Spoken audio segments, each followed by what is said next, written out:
Good afternoon. I'm Felicia Mello, editor of CalMatters College Journalism Network.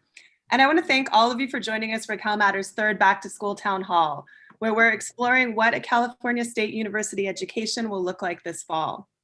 For those of you who might not be familiar with CalMatters, we are a nonprofit journalism organization focused on California politics and policy. Our college journalism network brings together CalMatters staff with student journalists from around the state to cover higher education from the ground up. And we're happy to have Cal State student journalists co-hosting the event with us today.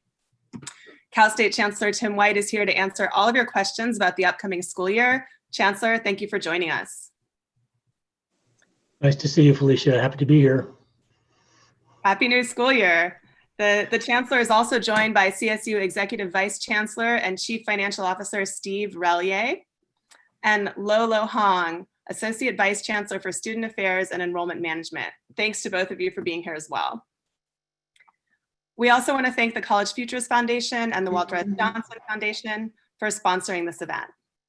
Now I want to turn it over to my co-moderator, Marisa Martinez. She is the digital editor of the University Times, the student newspaper at Cal State LA, and she's going to tell you a little bit about how this event will go. Thanks, Felicia. Hi, everybody. Thank you for being here today, and thank you to our panelists as well. We've been taking questions from students and parents throughout the week, and we'll be asking some of them to the Chancellor, to Chancellor White today. We're also accepting questions from live from the audience as well. If you have any questions for our panelists, please drop them into the chat window. You can also tweet them by using the hashtag #BackToSchoolCA. Felicia and I will be interviewing our panelists for about an hour. After that, we're going to split up into breakout rooms for half an hour where you can learn more about the specific topics that we've touched on today. Madeline Amato of the Daily 49er at Cal State Long Beach will be leading breakout room number 1 on financial aid and basic needs. We'll also be having breakout room number 2 on remote learning hosted by Kimberly Morales of the Orion at Chico State, and breakout room number 3 on what campuses are doing to keep students safe from coronavirus, hosted by Stephanie Zappelli of Cal Poly Pomona's Cal Poly's Mustang News. Please put the number of the breakout room you'd like to attend afterwards by changing your Zoom name. Put the number at the beginning of your name by using those 3 dots at the top of your window there, and we'll be able to designate you in those specific rooms after the main discussion. Felicia, I'll toss it back to you for the first question. Chancellor White, we're heading into a school year unlike any other. Last time you and I talked in April, Cal State was jumping headfirst into online learning in the middle of the term as coronavirus disrupted all of our lives. Now remote learning is going to be the reality, at least for the fall term, for all of Cal State's nearly I'm trying to figure out how to go to group 3. Can we mute the folks that aren't speaking at the moment? So, you know, CSU was one of the first universities nationwide to say, we're going to do the semester mostly online. And since then, we've seen a number of other universities walk back their plans to do in-person classes as it becomes clear that potentially having people on campus, the impact that can make in spreading the virus. Nevertheless, Cal State will still see a small percentage of students taking classes in person this fall, and you're charged with keeping them safe. You're also helping students who are dealing with the economic fallout of the pandemic, either experiencing unemployment themselves or possibly in their families, not to mention the wave of protests around racial justice that have caused all of us to rethink how can we make the university a more equitable place for everyone. So it's a lot on your plate. How prepared are you feeling for the start of the school year? Well, Felicia, thank you, and thanks everybody for joining. You know, the advantage of being the first significant university to 99 days ago to pronounce that we would be having our fall term primarily in a virtual space has been a godsend for planning for everybody, for students and their families, for our faculty and staff over the summer. You know, thousands of them have taken professional development over the summer to, you know, they may be a wonderful knowledgeable person in their discipline of biochemistry, but had not used technology to all of its capacities. And so they've been taking in-depth immersion training in the virtual space on how to take that biochemistry class and deliver it in an engaging way in the fall. So it will be different, but our faculty are prepared and our staff are prepared. You know, the academic and student support is as important as the actual instructional aspects are. But you're right, we will have less than 7% of our courses that were taught in the fall of 2019, a year ago. We'll have less than 7% of them in person on our campuses this fall. So another way of saying that is 93% of our courses will be in the virtual space. And that is a remarkable achievement, really a mind-boggling achievement. You know, we teach about 81,000 courses every semester across the system. And so to consider how many thousands of courses, we're prepared, but we also have to be nimble. And just as the weather changes, the pandemic changes in different regions of the state. And so we have in place also the ability to further pivot, to change in real time as the circumstances for a given campus change over time. But it's not just me that's responsible for our health and safety. It's all of us. And the worry is, of course, we are social animals. And so when you get back into the residence hall, get back on campus, or have a lab that you drive to once a week or once every other week, that socialization is where we can see around America is creating these flare-ups that are causing places to close, the universities to close in the East and the Midwest, Notre Dame, Berkeley, USC, I mean, all these folks. So one of my pleas here is for us to, as a community, stay together, but follow the guidelines. So we do our part, or more than our part, in mitigating, so we can continue to have the university function at the highest level possible. So let's dig into those guidelines a little bit more. I guess a couple of questions. I know we received a lot of questions from students in advance about safety and the coronavirus. First, just to kind of get a look at the landscape, how many students within Cal State have tested positive for the virus since the beginning of the pandemic? Are you aware, and is the system tracking that at the system level at all? I'm not aware of the number. I know that each campus has, one of our campuses just last week pointed out there had been 21 cases, but that included faculty, staff, and students. So a small percentage, I would imagine. I don't know, Lolo, whether you have any further insight on the number. But you know, the issue for us is not only our student safety, but our employees and our faculty, staff, and the communities in which our campuses are embedded.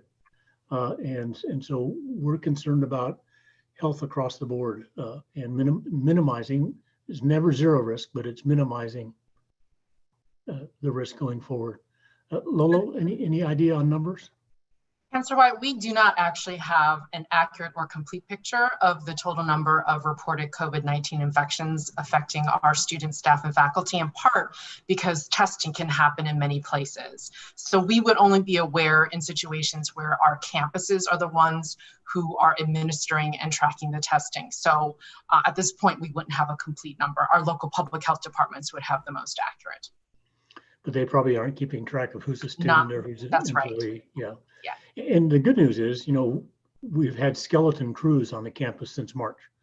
So there has not been a lot of people.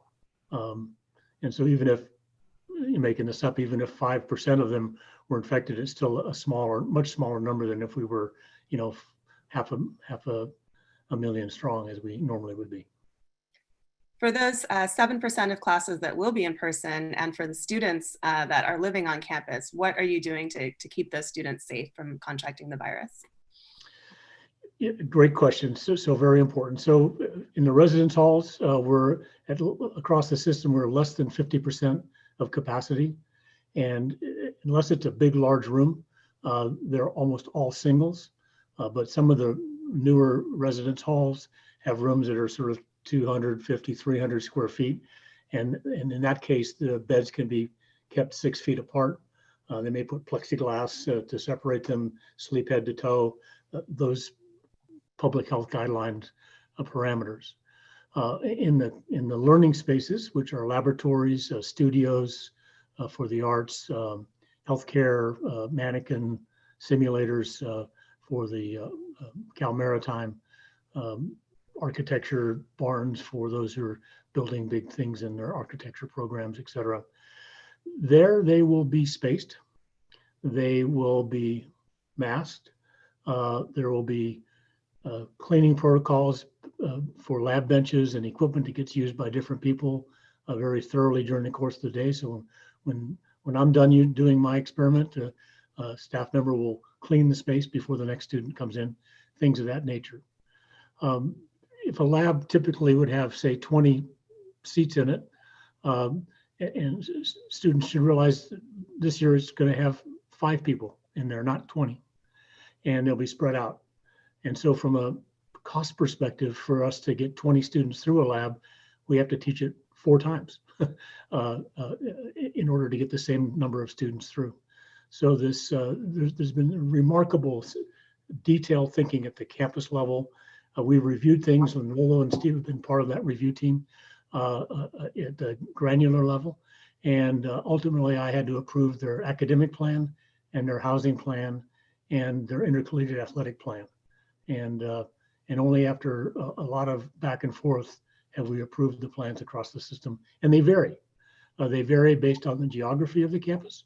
They vary based on the facility footprint. I mean, small cramped classrooms are different than great big open spaces in some of the newer campuses.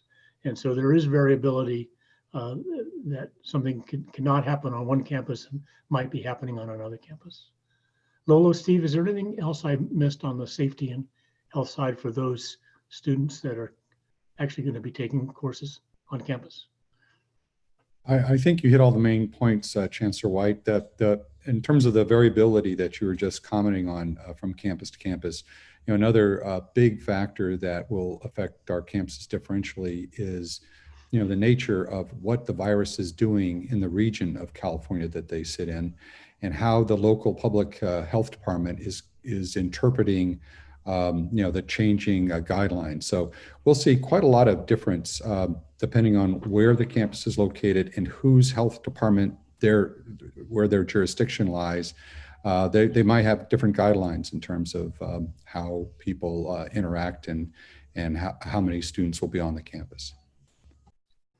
While we're on the topic of health, I have a question coming in from the audience about mental health services around the country. CDC is reporting that we're seeing significant increases in anxiety and depression among all of us going through this pandemic. We know this is already a challenge on college campuses.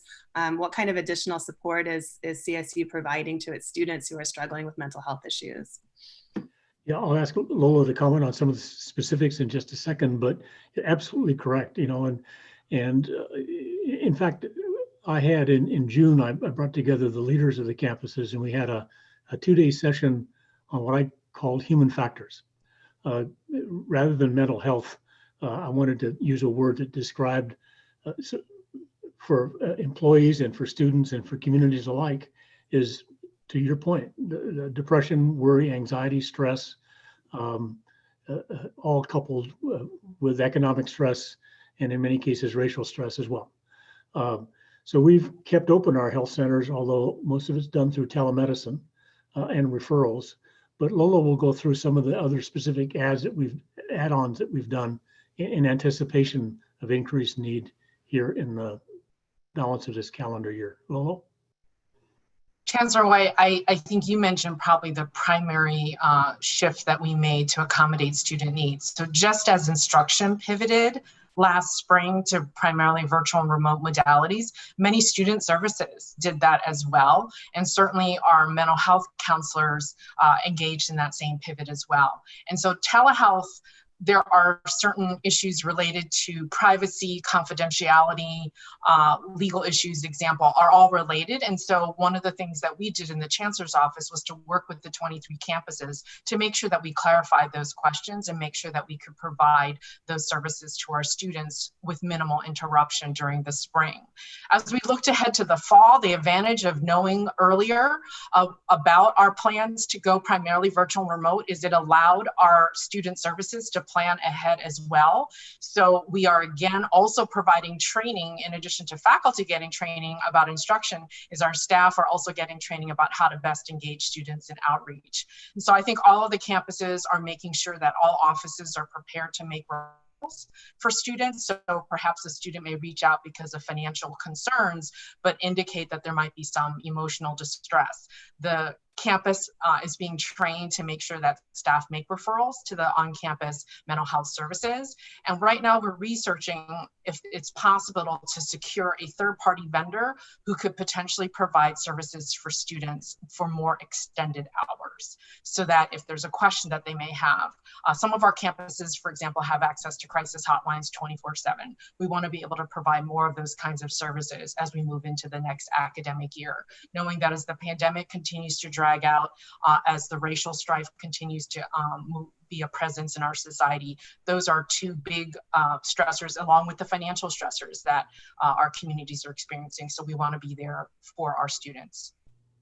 We're going to change topics in a moment, but I'm seeing a lot of questions coming in over the chat here from the audience about COVID testing on campus. One parent says, my daughter moved into the San Jose State dorms, and I was surprised that she was not tested for the virus prior. People are asking, can they get free tests on campus? And I know I received an email in my inbox from UC Berkeley this morning saying, you know, students, the 2,000 students that are going to be on campus will need to participate in testing, and they'll need to quarantine when they arrive. Are your campuses doing something similar for those students in dorms? And if not, why not? Yes, so for example, at Humboldt, the students have been moving in over this last weekend, almost 2 weeks before classes start in early September, and we ascertained capacity between the university and the local public health department to test all of those students, and then they're now sort of in their single residence hall rooms when they're in self-isolation, and so they'll go through that period, that 2-week period before they same thing as at the Maritime Academy, very strict protocols there. Lola, maybe you could comment on the variability across the campuses, but the idea of testing and tracing and having space to quarantine and or self-isolate has been part of the residence hall housing plans. So if there is an outbreak, there's place for people to go and be isolated away from the rest of the community. Lola? Chancellor White, you're absolutely correct. So as Steve mentioned earlier, there's going to be variability by campus because we asked each of our 23 campuses to consult and collaborate very closely with their local county public health officer. And so because the pandemic is evolving with great variance across our 23 counties, you're going to see variance on the campuses. But I think there's a related issue that we have to keep in mind, which is our campuses are part of our communities. So if you've been following the news, you know that we experience challenges in capacity with testing. There are multiple types of testing and the ability to get, for example, access to the rapid form of COVID-19 testing has been more challenging in many of our communities. And then the related tool is testing by itself is not a sufficient mitigation tool. It must be coupled with very aggressive and immediate timely contact tracing. And so we do have varying practices across all 23 campuses. On some of our campuses, the local public health departments set up a satellite testing center on the campus or nearby the center that would be available for both members of the campus community, but also potentially members of the public. A few of our health centers had the capacity to collect swabs and administer some of the testing.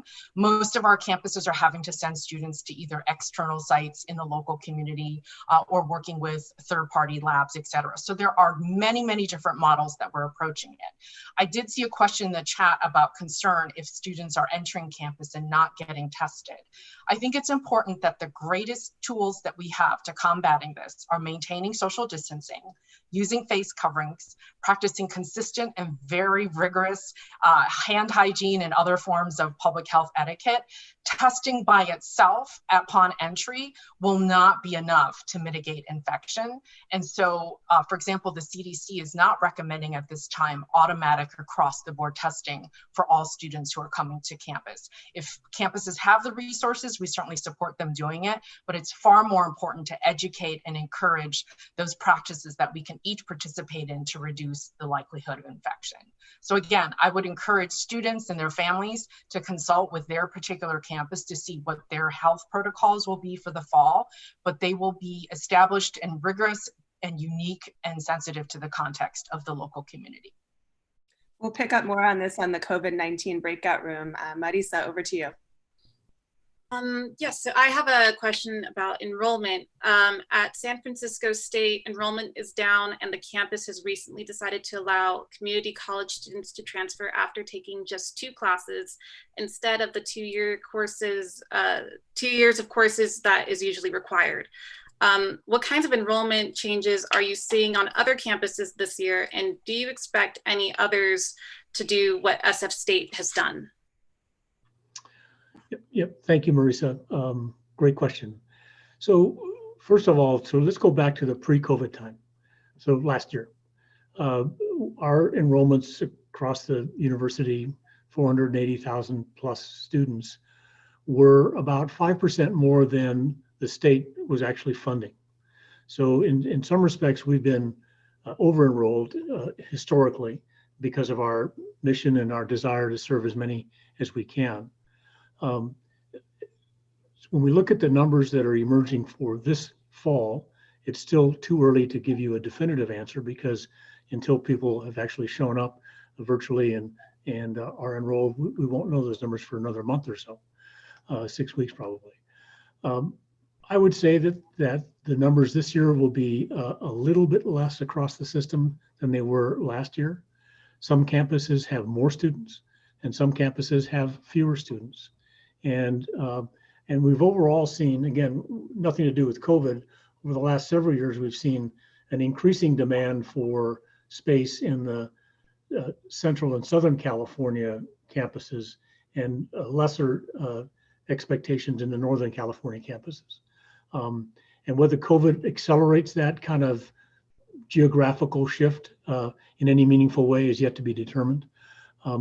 But the idea of San Francisco State, for example, modifying eligibility for community college students is really centrally around us being so focused on students' achievement and success. Let's get rid of any barrier that we can in order for any student, whether they're currently one of ours or in the community college and wish to transfer, to get in and in the virtual space make progress to their degree. I know there are some who want to sort of wait it out. Normally when you wait out a year, it's because you're going to go travel in Europe or something of that. That's not going to happen this year. And the other thing is never to lose track of for all of us is that at any given moment in time, if you have a baccalaureate degree, the rate of unemployment when you're out in your career is 1/2 of what the rest of society is. And so even today, with higher unemployment in different parts of the state of California and the nation, if you have a bachelor's degree, it's 1/2 of what the overall average is. So it's a time to kind of lean in and take as many courses as one can. And for us to, like San Francisco is doing, is to welcome people in order for them to make progress to that all important degree. Thank you.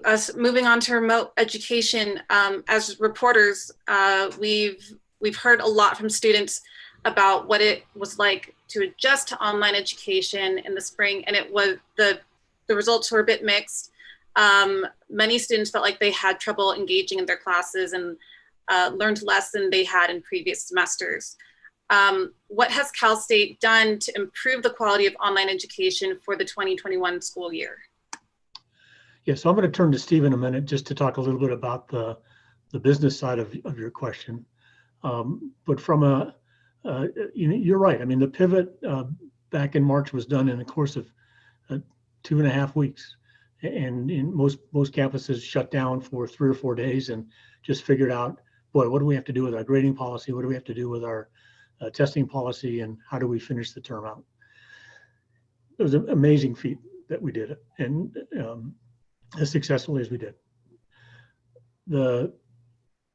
One of the great advantages of making this declaration of being in a virtual space 99 days ago is it then allowed campuses to create professional development programs for their faculty and staff over the summer. They were paid a stipend to participate and to learn how to use technology to the point that you raised, Marisa. It's not just sort of, here's the ABCs of my discipline, but rather how do you engage and excite and interact and get students, like you're going to do here in CalMatters, to zoom in and, be together as a big class and then go into 15 different smaller groups for discussion and then come back and report out. Those are skills, modalities, and pedagogy that our faculty have been working hard at over the summer. And I think people will see a lot of excitement this fall. But there's a big piece of the hardware, software, firmware, the digital divide that faces California and sadly to the CSU, and the sort of things that campuses have been doing, Steve, to get things in students' hands, but also create hotspots, et cetera. If you could describe some of that and a little bit of the cost that we've incurred in doing this, which is all the right things to do. I'm not complaining about the cost, but I want people to recognize this is hundreds of millions of dollars we're talking about. Steve? Yeah, thanks, Chancellor White. Yeah, as you mentioned, there's been a big emphasis on providing faculty the training, the development, and the tools to make their courses as high quality as possible in a virtual mode. And it's not just the design of the virtual mode classes, but one of the things that we've tried to focus on is training faculty on how to design for things like low bandwidth options. So, as you know, not all of our students have access to high bandwidth, and that's an issue. And you can actually, make changes in the design of courses so that it anticipates a lower bandwidth.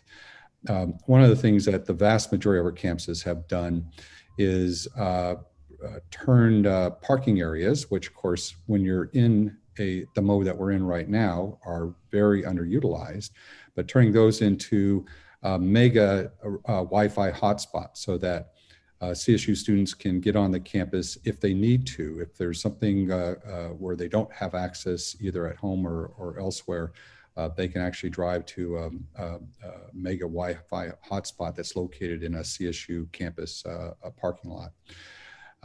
In addition, campuses have identified students who don't necessarily have access to appropriate equipment like laptops and headsets and webcams and things like that. And I know just in this past few months, campuses have distributed over $5 million of equipment, including laptops, cellular hotspots, webcams, et cetera. And then in addition to that, are redistributing equipment that's at least that amount or more of existing campus equipment so that students can use that as well.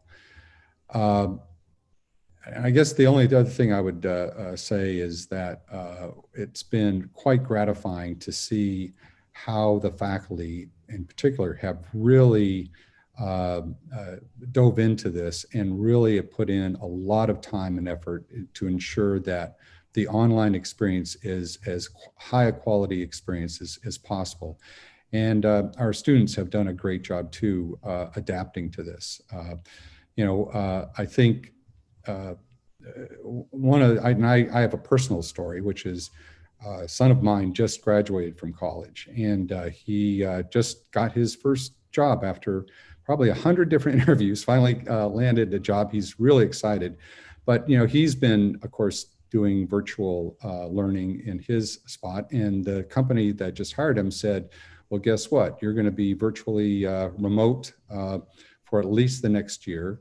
And he feels that the education he got by virtual has actually kind of positioned him well to adapt to this work environment where he's not going to be showing up to an office. He's going to be, sequestered somewhere and working remotely. So, I just think, the faculty have just done an amazing job at learning new skills and new tools to deliver this online instruction. And our students have also been just terrific in adapting to that. But Marisa, embedded in your question is one of the things that I'm proud of is, our graduation initiative, and part of the success of that has been adding tremendously to the academic support side and the student support side. So I'm going to ask Lolo to comment a little bit on that too, because if you're a veteran and there's a veteran center on your campus, that's a place that you go and you find people who've had similar experiences to you, and you build that micro community within a macro university. And the same for cultural centers and for centers around LGBTQ communities, and the list goes on and on. And so we did not want to just work hard on the delivery of instruction, but we wanted to work hard on the holistic aspect of not only the instruction that challenges students to achieve, but then the support mechanisms that help them get there. And so Lola, could you give some brief comments on those sorts of developments? Yes. So I'll try to touch on a broad range. There's so many different diverse student services and student programs that are on our campuses, but just to kind of give you a flavor, I'll start first with basic needs. So our campuses continue to work with our students to make sure that we could provide, in particular, services that address food insecurity. So for example, many food pantries that are on campus, they also pivoted to follow guidelines that would allow for social distancing. So maybe in the past, students could go into the food pantry, select their own items, and then leave with them in a box or a bag. Campuses who were concerned about safety related to COVID-19 maybe changed that. The food pantry was still available, but instead of having students come in to select their items, they would pre-box the items for a week's worth of meals and then arrange for pickup times. So that's definitely one area where I think our campuses were very thoughtful. Advising and career services, both have been looking at how to continue to offer webinars, educational events through virtual formats.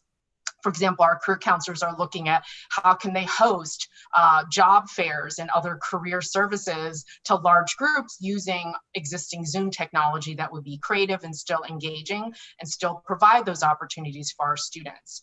Financial aid continued during this time. We recognize that financial need not only sustained but went up for most of our students and their families, and that even students who did not have demonstrated financial need before the pandemic did have it now. So whether it was an example of the CSU Cares program, where we distributed $262 million worth of federal funding in the form of emergency grant aid to students on all 23 campuses, we'd given away 92% of those dollars by midsummer, which was no small feat, and that was all done remotely. So that continues to remain available.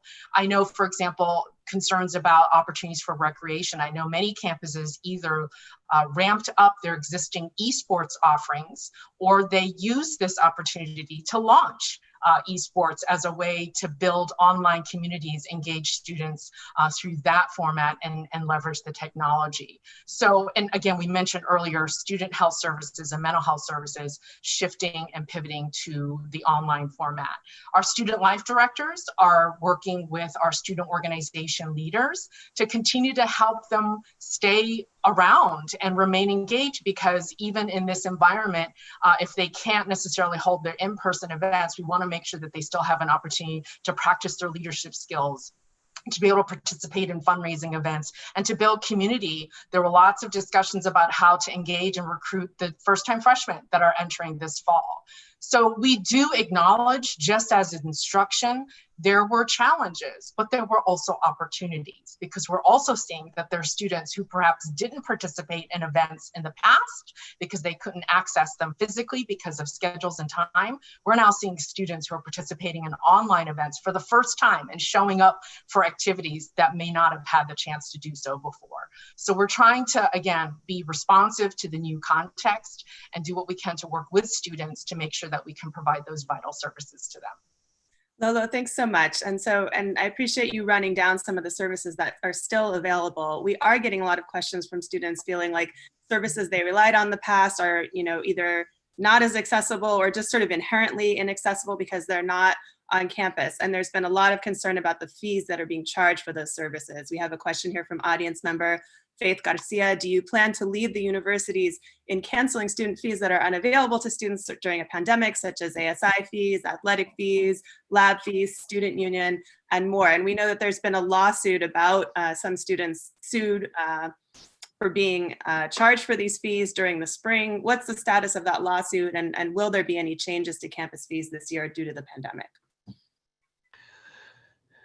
So with respect to tuition and fees, mandatory fees, there will be no change. And I'm going to ask Steve to talk a little bit about what those mandatory fees are used for.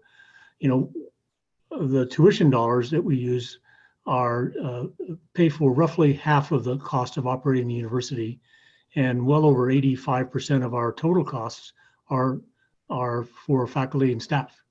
And so we want our faculty and staff to deliver the educational product in this virtual space. And so we need the resources that the state has provided, even though they've cut us $300 million compared to our budget last year. But we also rely on the tuition dollars. And then the mandatory fees are fees that are required, and Steve will walk through a little bit about why that is the case. We have seen, some universities across the nation who have discounted their tuition by, let's say, 10%. But those are places that have annual tuitions of $70,000, $80,000, $60,000, not the $5,700 that is the CSU. And we don't have big endowments like many of the campuses that have been high tuition and have been cutting by 5 or 10%. We basically get about $11,000 or a little less than $12,000 between this tuition and state funds to support each student. And so I don't want to get confused with those places that have cut their very high tuitions by 5 or 10%. Like I said, they're the $70,000 a year places. Steve, a little bit about the mandatory fees, and then the fees that we don't charge. For example, if somebody isn't parking a car on campus, there's no need to pay for a parking fee, even if there is a cost to keep that facility up. And those are some of the losses that are happening to the university. Steve? Thanks, Chancellor White. And that's correct that we do have mandatory fees, which are there to provide essential services, and just by virtue of being a student need to be paid to pay for faculty and staff. And as Lolo described earlier, even though we're providing a lot of services and instruction virtually, it does not meant the cessation of many of our campus services. So like instruction, the provision of services such as academic retention and support services, library research and resources, academic counseling, supplemental student instructional services, academic student success centers, career development programs, student government programs, diversity and inclusion programs, physical and mental health services from our student health centers, student clubs and activities, mentorships, internships. I mean, there's just so many of those types of things that these fees will need to continue to fund. Now, of course, there are services materials that are not offered because of the pandemic, and each campus has reviewed and will continue to review those specific campus fees on a case-by-case basis. So, for example, we've processed refunds on all the campuses for housing, room and board, parking this last spring. Most campuses have refunded fees for services and materials that could not be provided virtually. And going forward, and recognizing that campus plans must be fluid and evolve as state and local public health directives evolve, campuses may make additional fee adjustments for materials, services, and facilities that just can't be provided. And that includes things like transportation fees, lab course fees, athletic event fees, box office event fees, and those kinds of activities. I want to follow up on technology. We were getting some questions about that, and I know that that the CSU has taken some steps to make laptops available, Wi-Fi available for students that are not able to easily access that. Some of that has involved creating these Wi-Fi enabled parking lots where students can drive in and do their work. But obviously, hearing some concerns from students that might not be the same as actually having a quiet space where you're working and you're not in your car when student is asking us, will we have to work in our cars? They have a really practical question. Do you need a car to study in the parking lots, or can we just walk in and use the Wi-Fi? So it sounds like there's still some significant gaps maybe there with Wi-Fi and access to hardware. Can you explain a little bit more what you're doing to create Wi-Fi access and hardware access for those students that still don't have it? And do you have a sense of how many students are still in this situation where they're struggling to get the tech that they need? Well, I mean,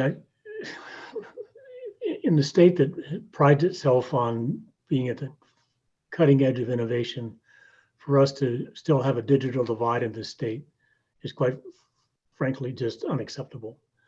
One of the councils that I'm on by virtue of being chancellor is the Governor's Council for Post-Secondary Education, along with the heads of the other public and private universities and others from state government.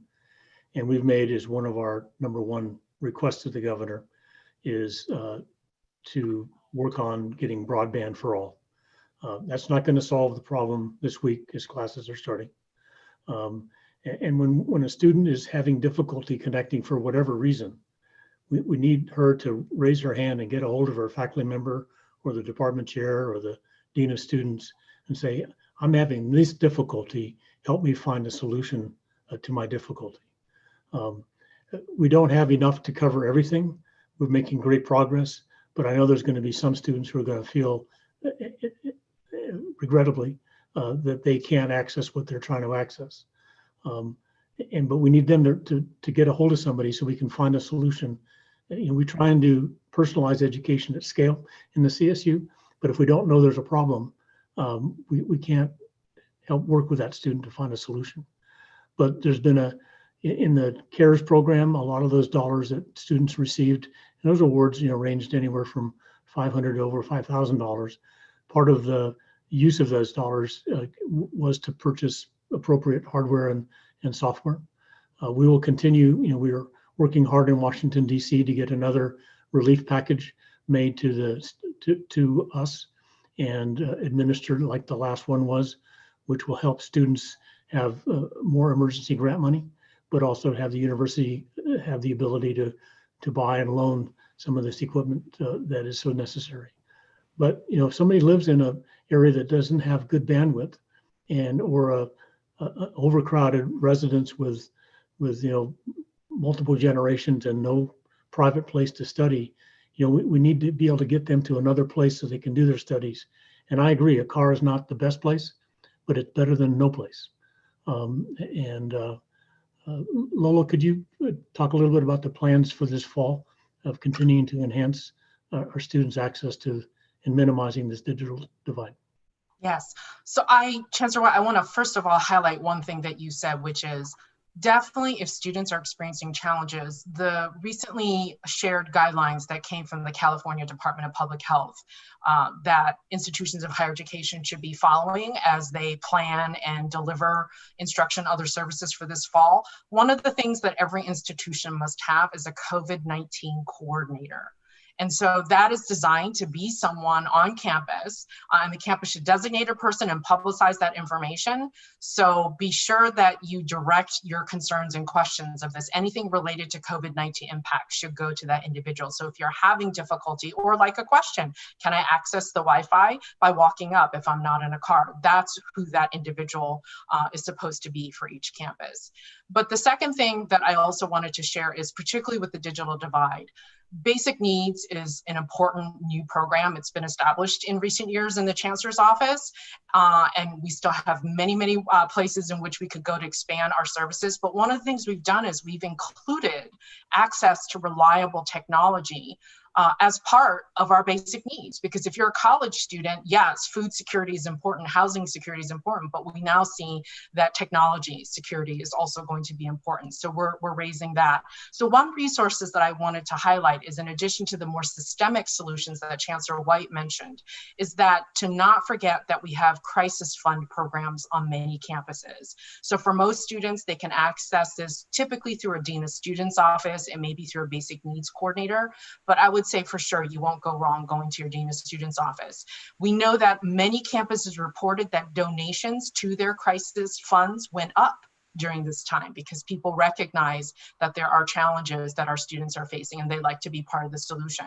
And those funds typically can be used to help a student maintain their educational pathway. So that could, for example, be used to help a student access high-speed internet at home, or to purchase a laptop instead of trying to do classwork on their phone, for example. So I think that's another option, but I do think one of the things we're trying to encourage campuses to do is, as we open up for fall, particularly with our new and entering students, to ask them, because we cannot assume what their experience is with technology prior to coming to the CSU, and then trying to proactively refer them and connect them to the resources on campus that can assist them with accessing either the laptop or computer technology they need, or the high-speed internet access that they'll need.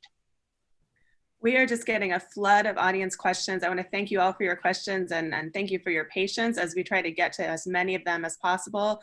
Please hang on to them for the breakout rooms. We have questions coming in about pay for executives as well as faculty. I know the University of California has asked all of its campus chancellors to take 10% pay cuts due to the budget crisis, and is considering a plan that would reduce pay for top executives before starting to lay off lower paid employees. Is that something the CSU would consider? So, you know, one of the things that we've done over the last 6 or 7, maybe 8 years is purposefully and strategically build up a reserve. When the last economic downturn happened in 2008, 9, 10, the university was caught a bit flat-footed and did not have a big reserve, and so immediately went to very significant tuition increases and furloughs for all employees, including executives. This time around, as we looked at this coming our way, and we've been building this reserve year in and year out, we've actually positioned ourselves to have minimal impact on employees in this first year. Now we're viewing this, and Steve can flesh in a few details here, but from a financial and economic point of view, this is just not a problem for this fall. This is at least a 3-year issue, of which we're going into the first year reasonably well prepared financially. This past year, we did well in our appropriation with the state. There was the institutional CARES money that came from the federal government, and this prudent growth of our reserve gives us the finances now in this current year, which started in July and will go through June of 2021, the ability to not do furloughs for any employees or adjust compensation for any employees, because people, quite frankly, are working perhaps even harder than they've ever worked. Now, there have been some separation, some layoffs. Some people are retiring, and we have a hiring freeze in place. So in some places, we'll decrease the number of employees just through normal attrition. We've also stopped in-state travel on state dollars. So when there's a meeting of provosts or deans of engineering, they're doing it virtually instead of all flying to a campus or to the Long Beach Chancellor's office. So between cost-cutting measures, the building of a reserve designed for a rainy day, and it's raining now, coupled with a strong financial position going into this 3-year period, we want to keep as many tools as we can, financial tools, for the next year and the year thereafter, in order to get through this 3-year economic, at least a 3-year economic issue. Steve and his team have been working very hard on all of this and doing a variety of models. We don't yet know our total enrollment from an earlier question, and depending on what that number turns out to be, the revenue that comes with enrollment is still got some variability to it. We also know that if the federal government were to provide another relief package by October 15th, that depending on the size of that relief package, the state may be in a position to reinstate some or all of the cut that they give us back on July 1 of $300 million, which is what, Steve, about 6% of our operating budget. So Steve, a little bit on the finances, please. Yeah, and actually, Chancellor White, you really hit all the major points. I guess I would add, and maybe just emphasize something you said, that while people are really focusing on this year and financial challenges in this year, our planning and modeling is really based on a 3-year issue. And there's no magic to that, and it is unknown. A lot of it depends on, when is a vaccine going to be available broadly to the public, how quickly the economy will turn around. There's just a lot of factors that we can't know, but just given where we are today and the projections, we're just making the assumption that it's a 3-year issue. If it's less than that, then that's great. But I think it's best to be conservative and assume that this is not a 1-year issue. It's probably closer to 3 years. The cut by the state to our budget in this current year that we're in right now, that started July 1st, is of our total operating budget a little over 4.5%. So it's manageable as long as we do all the things that Chancellor White outlined in terms of being very careful in terms of where we hire, putting a lot of cost reduction strategies in place, using reserves. Certainly the federal CARES Act money was a help. As you know, probably that a big chunk of that went directly to our students, and a big chunk also went to our campuses to deal with some of the revenue shortfalls and the increased costs that come along with sanitizing services and doing additional maintenance and that kind of thing. So as Chancellor White said, we're maintaining, for that 3-year horizon, we're maintaining really everything on the table as options to use. But in this first year, our goal is to really safeguard the quality of the education to our students and protect our faculty and staff in terms of adverse impact to them. And right now, we think we're managing that okay for the current year. We'll see what's going to happen in years 2 and 3, but we're going to do our best to just keep options on the table and have the resources available to mitigate negative impacts to students, faculty, and staff. Thank you for that rundown. And we're getting close to the end of our first hour. I'm going to toss it to Marisa to ask some questions about campus life, and let's see if we can move relatively quickly through these questions, because I know we've got a lot of them. Marisa? There are so many questions to ask, but just shifting gears a little bit, the country is in the middle of a moment of reckoning about racial justice and police brutality. What changes, if any, has the CSU made in the last few months to move towards being a more equitable and safe place for Black students and students of color? Well, let me deal with the one aspect of that, and that's law enforcement, and then turn it to Lolo to a little bit about some of the programming that's going on the campuses. First of all, we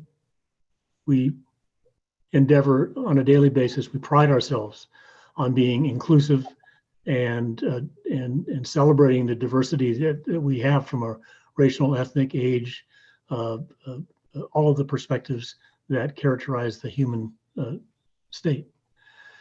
Immediately following the horrifying, appalling death of George Floyd, is our police chiefs contacted us and said that they wanted to do two things right away, that within a week.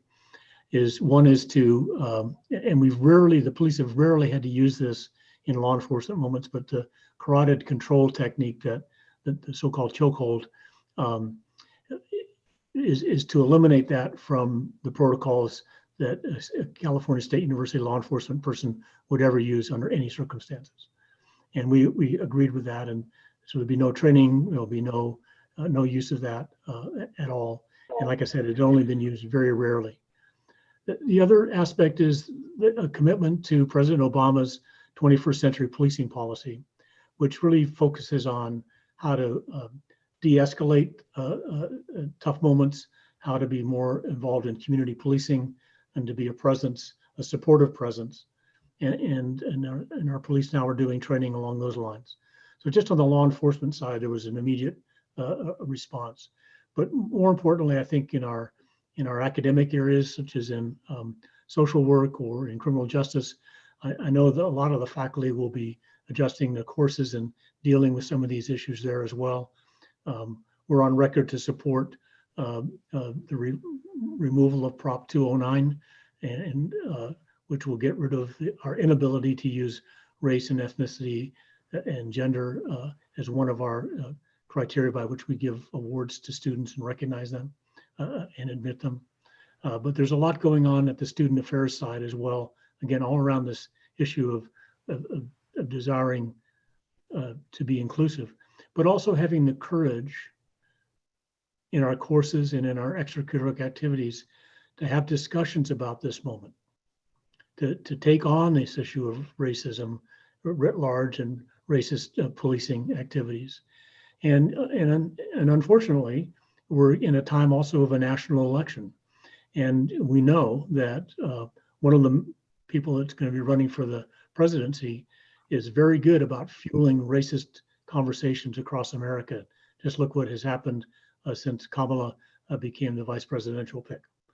And so there's going to be these outside forces that keep this in the forefront. And I think as a university community, we need to stand up and be counted as a voice against that, but also to understand the systemic and historical and contemporary issues that create different opportunities for people based on race and ethnicity, and to commit to getting rid of that on campus and in our society. Lolo, some specific examples, please.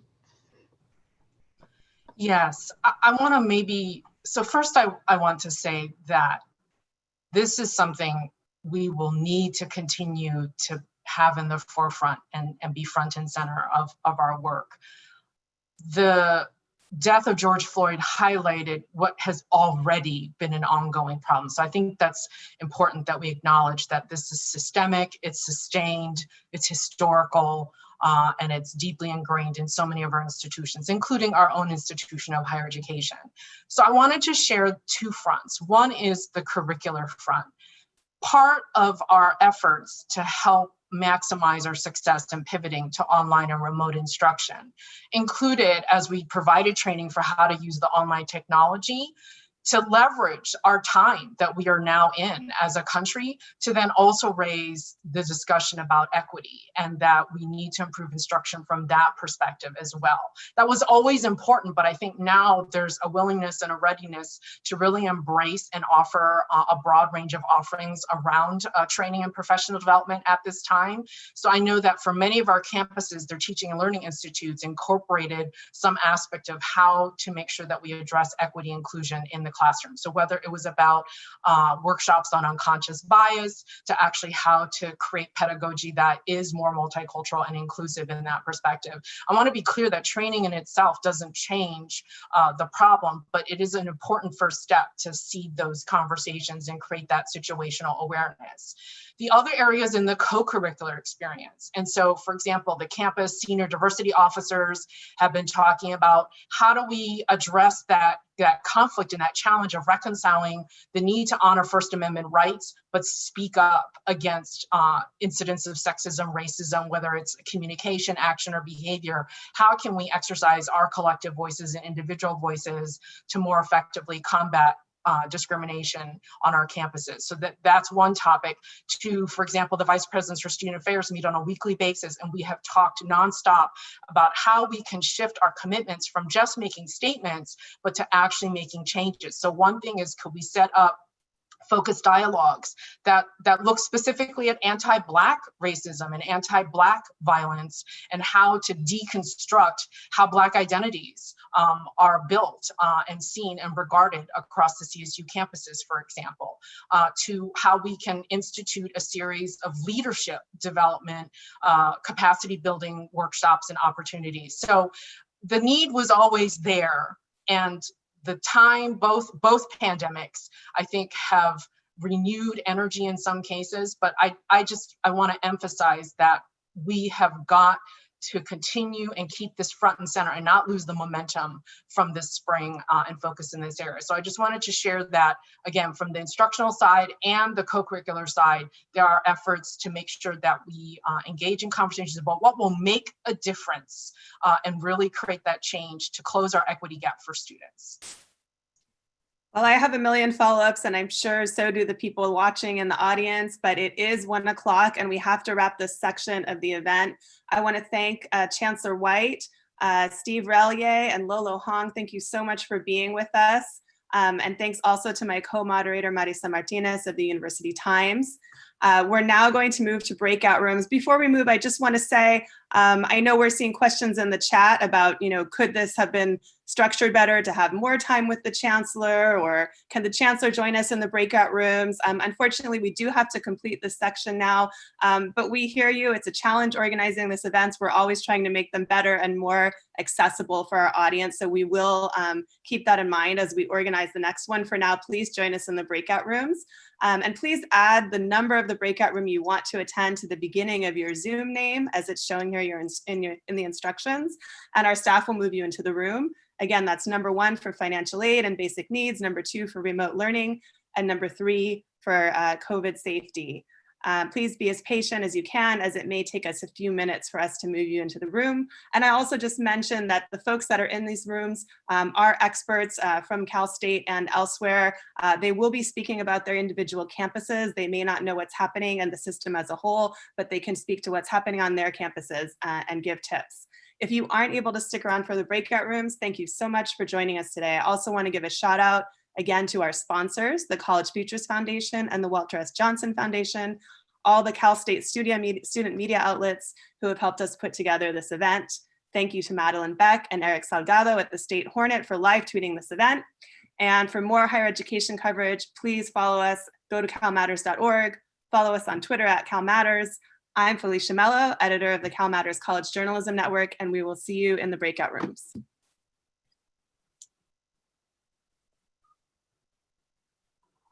Thank you, Felicia and Marisa, and everybody. Great questions. Thanks so much for joining us.